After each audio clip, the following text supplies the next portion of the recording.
2021 সালের বিধানসভা নির্বাচনে এই শীতলকুচিতে কেন্দ্রীয় বাহিনীর জওয়ানদের গুলিতে এই যে স্কুলটি রয়েছে সেখানে ভোটারদের লাইন ছিল, সেখানে অশান্তি হয়, কেন্দ্রীয় বাহিনীর জওয়ানদের গুলি চালানোয় 4 জন মানুষ প্রাণ হারিয়েছিলেন। সেই স্মৃতি বহন করে চলেছে এই গোটা এলাকা এবং অবশ্যই স্কুল, এবং সেখানেও এখনও রয়েছে বুলেটের দাগ। চলুন দেখে নেওয়া যাক।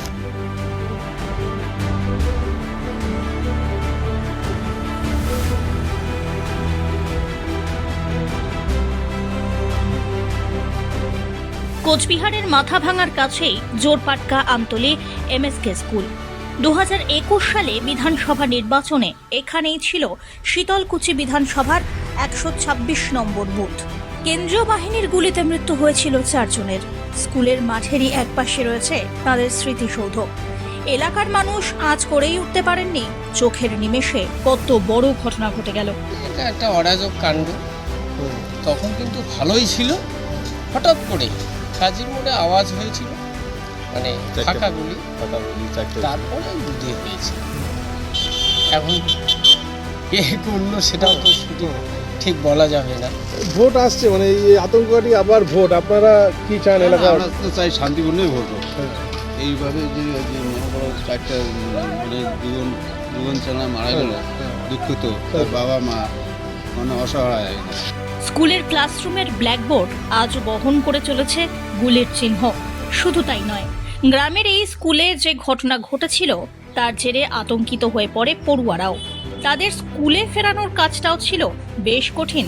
আমি তো এই স্কুলে প্রায় 21 বছর হতে চলল। 2003 থেকে এই স্কুলে আছি।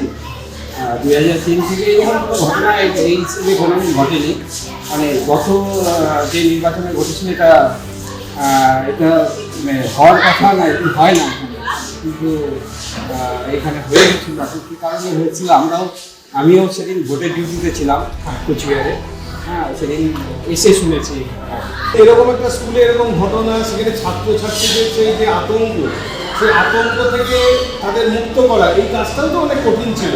সেটা আমাদের একটু প্রথম দিকে একটু ছাত্রছাত্রী আসতে ভয় পেত, তারপরে আস্তে আস্তে ওদের আমরা বুঝিয়েছি এই ঘটনা হঠাৎ হয়ে গেছে, এটা তো হওয়ার কথা না এখানে। তারপরে বোঝানো করে তারপরে আস্তে আস্তে ছাত্রছাত্রীরা স্বাভাবিকভাবে স্কুলে আসতে পারে। এবং আমাদের মতো আপনারাও চান যে সে শান্তিপূর্ণভাবে মানুষ। অবশ্যই শান্তিপূর্ণ ভোট চাই আমরা, অবশ্যই এখানে শান্তিপূর্ণ ভোট হোক, সবাই তার ভোটাধিকার দিক, এটা আমরা চাই। নিহত 4 জনের পরিবারের একজন করে সদস্যকে হোমগার্ডের চাকরি দিয়েছে রাজ্য সরকার। একজনের স্ত্রী চাকরি পাওয়ার পর সন্তানকে নিয়ে চলে গিয়েছেন বাপের বাড়িতে। বাকিরা থাকেন এই গ্রামেই। আবারও লোকসভা ভোট এসে গেল, তবে 2021 যেন আর না ফেরে। শান্তিপূর্ণ ভোটই চাইছেন কৃষি প্রধান গ্রামের বাসিন্দারা।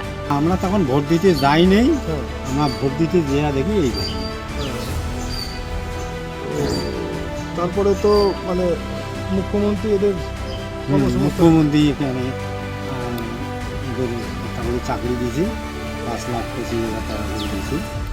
এইভাবে আর কি চলছে আর কি কোনো রকম। আবার একটা ভোট আসছে, ফলে আপনারা এলাকার মানুষ কি চান? যে আমার এলাকার মানুষ চাচ্ছে যে শান্তিপূর্ণভাবে ভোটটা হোক, এই রমজানে ক্যাচাল আর হয় না। ওই টাকা দিচ্ছে চলে। আর ওই বাবা মারা গেছে যে, হ্যাঁ, আর ওর বাবা মারা যায় তো বাইরেই শুনি, আর ওই বললে তো ওই টাকা দিয়ে কী করে। কতদিনের মধ্যে এটা ঘটলো? মানে ওর বাবা মারা গেল আর ওর মৃত্যু ও ও ও মারা গেছে চৈত্র মাসে, ওই যে চৈত্র মাসে, হ্যাঁ। চৈত্র মাসে বলছি 10 দিন বেশি পাইছে, আর ওর বাবা মারা গেল 8 দিন। আবার ভোট, আপনারা চান যে এলাকার শান্তিতে ভোট হোক? হ্যাঁ, আমরা তো ওইটাই চাই যে শান্তিতে জন্য ভোট। এই যে পঞ্চায়েতে ইলেকশন হলো তাও তো শান্তি হলো, তাও মারামারি হলো, এই বলি কী করি।